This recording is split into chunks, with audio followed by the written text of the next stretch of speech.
Assalamualaikum warahmatullahi wabarakatuh. Bismillah, alhamdulillah, salatu wassalamu ala rasulillah.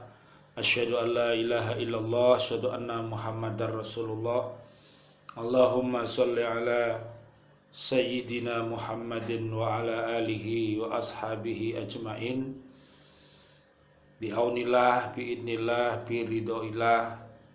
Alhamdulillah, pada pagi hari ini kita bisa bertemu kembali untuk melanjutkan kajian surat Al-Baqarah ayat yang ke-85. Mudah-mudahan keluarga besar kita, muslimin muslimat, mukminin mukminat diberikan panjang umur bil barakah wa bi taatillah wa husnul khatimah, dan keluarga besar kita, muslimin muslimat, mukminin mukminat yang sudah meninggalkan dunia ini, mudah-mudahan Allah anjilir rahmah wal maghfirah wan ni'mah wal jannah ala hadiniyah as-salihah. Al-Fatihah. A'udzu billahi minasyaitonir rajim. Bismillahirrahmanirrahim. Alhamdulillahirabbil alamin. Arrahmanir rahim, maliki yaumiddin. Iyyaka na'budu wa iyyaka nasta'in. Ihdinas siratal mustaqim. Siratal ladzina an'amta 'alaihim ghairil maghdubi 'alaihim waladdallin. Amin ya rabbal alamin.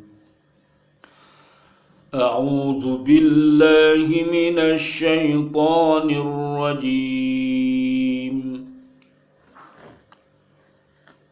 Bismillahirrahmanirrahim.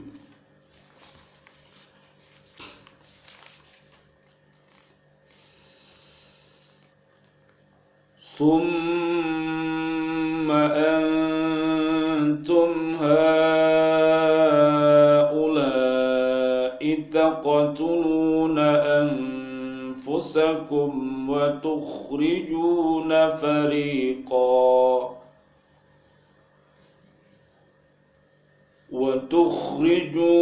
fariqan minkum min diyarihim tadhaharuna 'alaihim bil ithmi wal 'udwan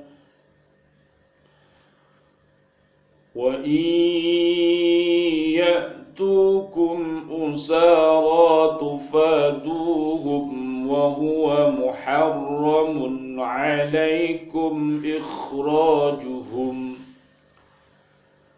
Afatu'minuna biba'dil kitabi wa takfuruna biba'd. Fama jazaa'u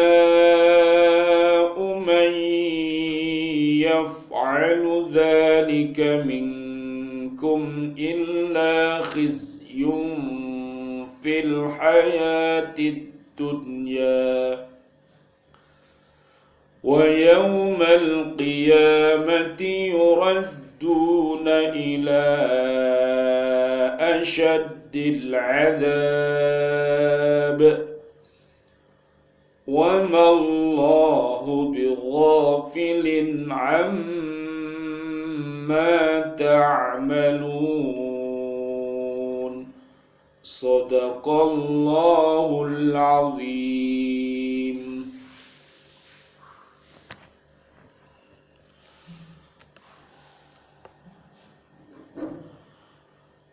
Artinya, kemudian kamu Bani Israel membunuh dirimu, saudaramu sebangsa, dan mengusir segolongan dari kamu dari kampung halamannya.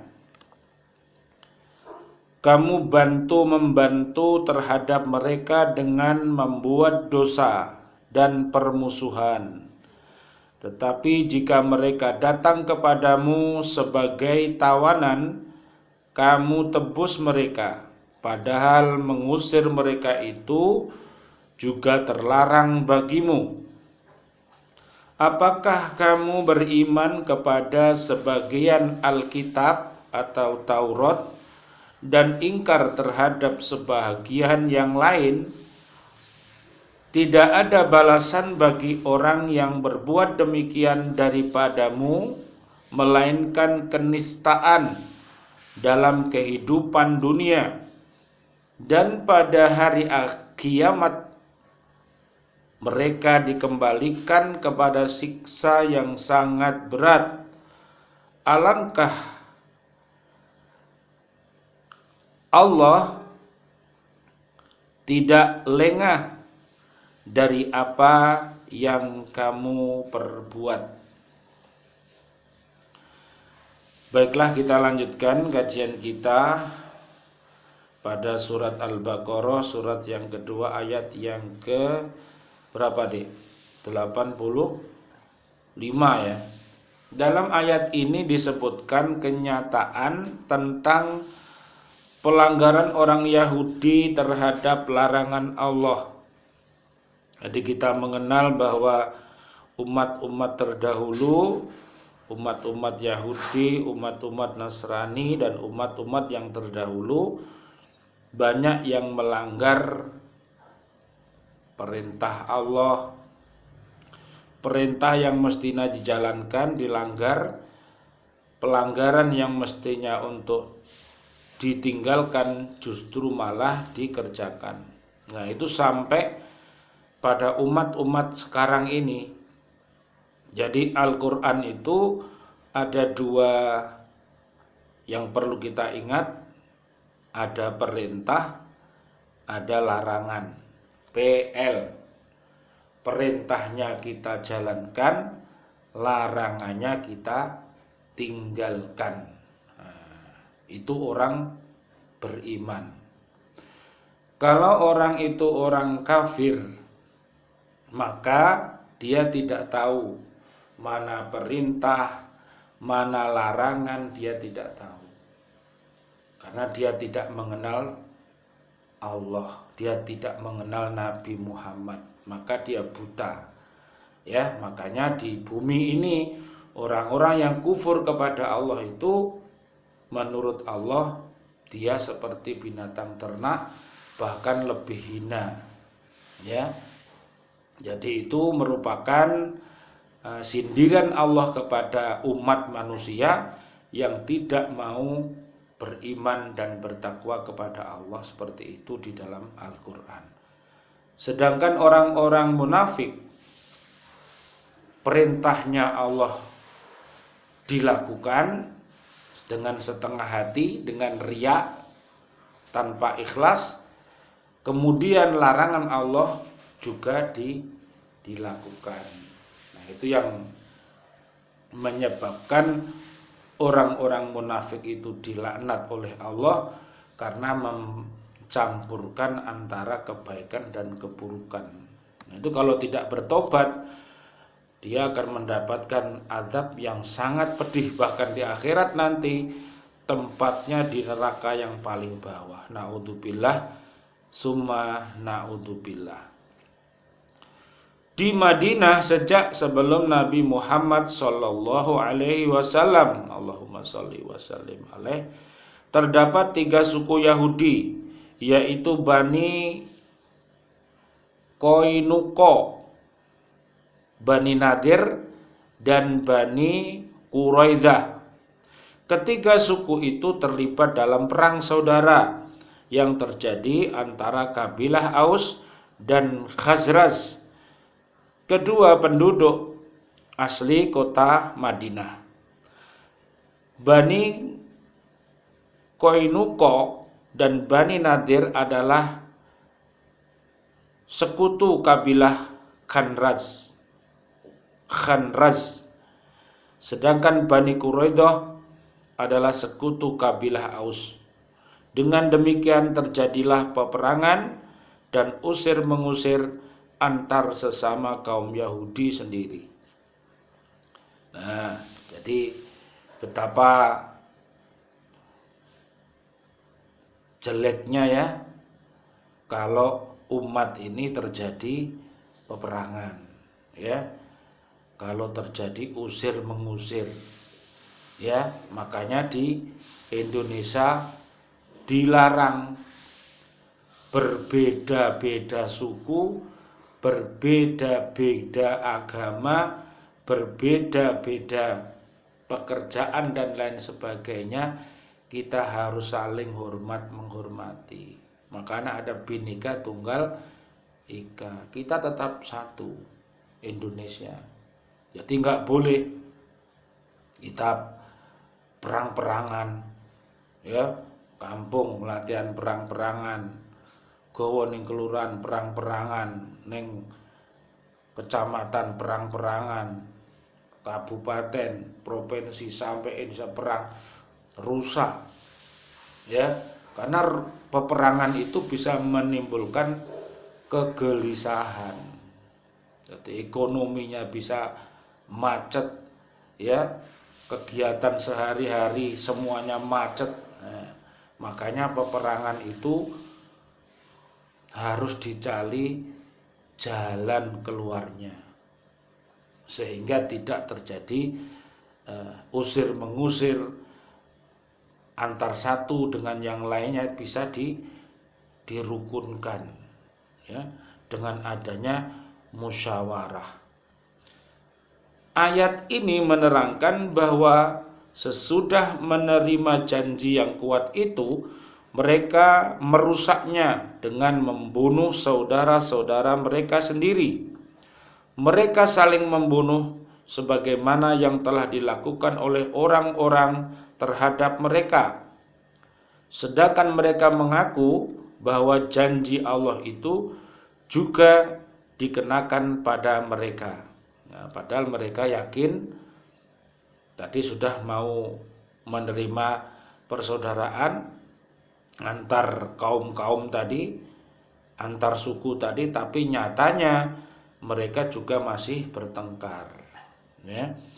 Sebagian orang Yahudi membantu dan orang-orang Arab yang telah menjadi sekutu mereka dengan membuat dosa seperti pembunuhan dan peperangan, dan membantu mereka dalam permusuhan seperti pengusiran dari kampung halaman bila mana ada yang tertawan. Baik orang Arab maupun orang Yahudi yang bermusuhan, maka untuk melepaskannya mereka meminta uang tebusan.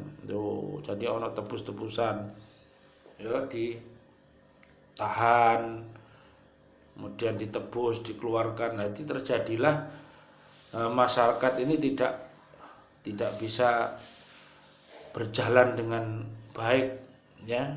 Mulai ada songkol-songkolan, tebus-tebusan, ada permainan hukum, ya. Nah, ini dilarang, tidak boleh kita ini mengadakan seperti itu, ya. Nanti kalau yang nyuri orang kecil hukumannya berat, kalau orang yang besar bisa membeli. Nah, seperti itu bisa menyebabkan umat ini bisa kacau, ya, bisa menjadi umat yang terbelakang nanti. Karena rusaknya umat-umat dahulu juga seperti itu.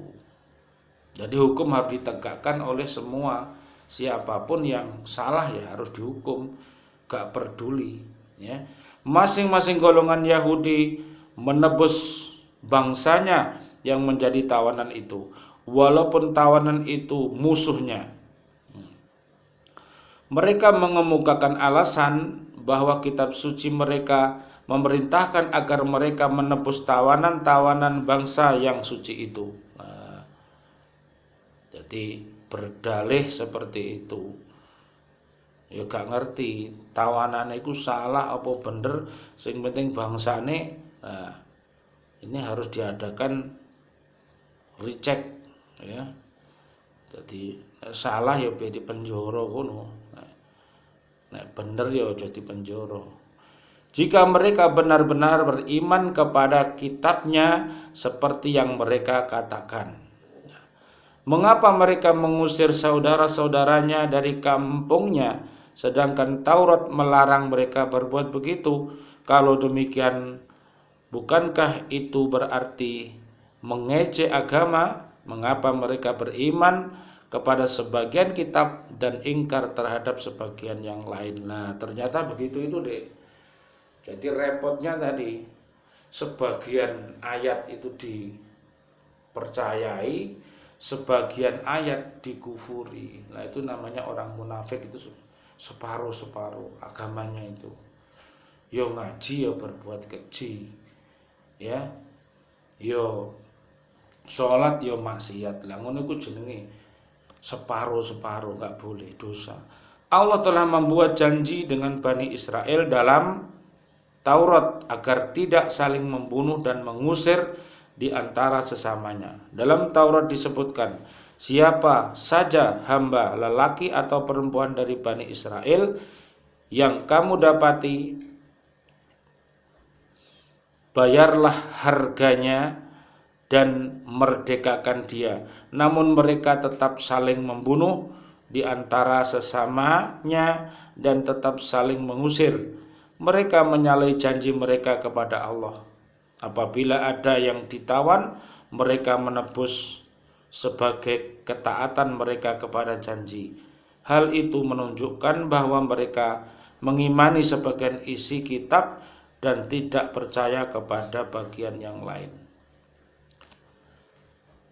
Pembalasan terhadap para pelanggar ketentuan di atas ialah kebinasaan di dunia dan azab yang pedih di akhirat. Kenyataan telah menunjukkan bahwa umat yang berlaku curang terhadap perintah Allah dan melempar agama ke belakang, mereka akan bercerai-berai dan akan ditimpa adab kehinaan sebagai pembalasan terhadap kerusakan akhlak dan kejahatannya. Jadi nanti itu kalau umat ini sudah berani kepada Allah, berani kepada Nabi Muhammad, maka akan menjadi umat yang terbelakang. Pasti, ya, azab datang terus, kemudian keadaan tidak bisa tentram, orang banyak yang mati, tapi matinya tidak membawa iman, ya, kemudian banyak rezekinya tidak barokah, rumah tangganya tidak barokah, ya, buminya tidak barokah. Karena apa? Karena mereka kafir, mereka kufur, berani kepada Allah dan Rasulnya. Tapi kalau suatu kampung, suatu negara, suatu bumi itu dihuni oleh orang-orang yang beriman takwa, maka keberkahan akan dibuka oleh Allah. Ya, sebagaimana terdapat dalam surat Al-A'raf ayat 96, bisa dilihat. Adapun orang-orang yang tetap berlaku benar, mensucikan dirinya dan baik keadaannya, akan memperoleh nikmat di sisi Tuhannya. Nah, jadi orang-orang yang tetap berlaku benar, ya, beriman kepada Allah dan Rasulnya, mau mengaji, mau sholat, mau berbuat baik, mensucikan dirinya, termasuk mau bertaubat kalau dia bersalah, dosa kecil maupun dosa besar, atau dia salah, dia minta maaf, ya. Kalau sesama manusia ya meminta maaf sesama manusia, kalau hubungannya dengan Allah ya minta maaf kepada Allah, ya. Dan baik keadaannya, akan memperoleh nikmat di sisi Tuhannya. Jadi mereka akan dinaungi rahmatnya Allah semenjak dia masih hidup ini, semenjak dia dilahirkan, kemudian bersama keluarganya pada saat dia hidup, kemudian pada saat dia mau mati, kemudian setelah mati dari alam barzah, Allah tetap mencurahkan nikmat dan rahmat itu kepada orang yang beriman takwa itu. Betapa Allah itu luar biasanya, ya, kasih sayangnya kepada kita. Allah sekali-kali tidak lengah terhadap apa-apa yang mereka kerjakan. Dia akan memberi balasan terhadap segala perbuatan manusia. Jadi segala perbuatan manusia kecil baik ya dibalas sama Gusti Allah, ya. Perbuatannya manusia ini kecil, kebaikan balasannya Allah tak bisa dibandingkan, lebih baik, ya. Kalau manusia berbuat jahat kecil ya dibalas sama Allah.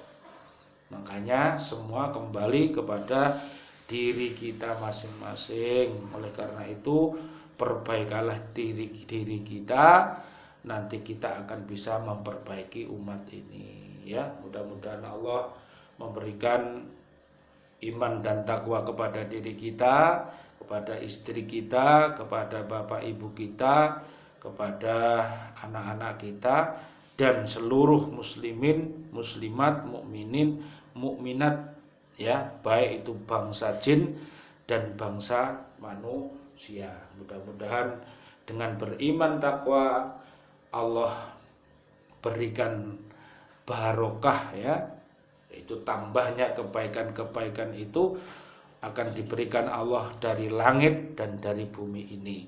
Dan mudah-mudahan umat-umat yang belum mendapatkan hidayah Allah, Allah berikan hidayah Allah Subhanahu wa ta'ala, sebagaimana yang terdapat di surat kedua ayat 255 sampai 257. Allah Subhanahu wa ta'ala dengan kasih sayangnya menurunkan Al-Quran dan para nabi ini untuk supaya umat manusia belajar. Nah, dengan belajar itulah sehingga dia nanti akan mengetahui mana jalan yang baik dan mana jalan yang buruk. Dan Allah tidak pernah memaksa kita ya, la yukallifullah nafsan illa wus'aha dan la ikroha fiddin. Jadi Allah tidak pernah memaksa manusia, tapi manusia disuruh untuk menggunakan akal pikirnya sehingga dia bisa membedakan antara yang baik dan yang buruk. Kemudian untuk melakukan sesuatu, lakukan sesuai dengan kemampuan kita ya, semaksimal kita lakukan. Mudah-mudahan Allah menerima amalan baik kita dan keluarga besar kita, muslimin muslimat, mukminin mukminat, dan Allah mengampunkan segala kesalahan kita. Amin ya rabbal alamin. Rabbana taqabbal minna innaka antas samiul alim wa tub alaina innaka antat tawwabur rahim. Amin amin ya rabbal alamin. Mudah-mudahan dibarengi hidayah Allah dan ridhonya Allah Subhanahu wa ta'ala. Wal afu minkum. Wassalamualaikum warahmatullahi wabarakatuh.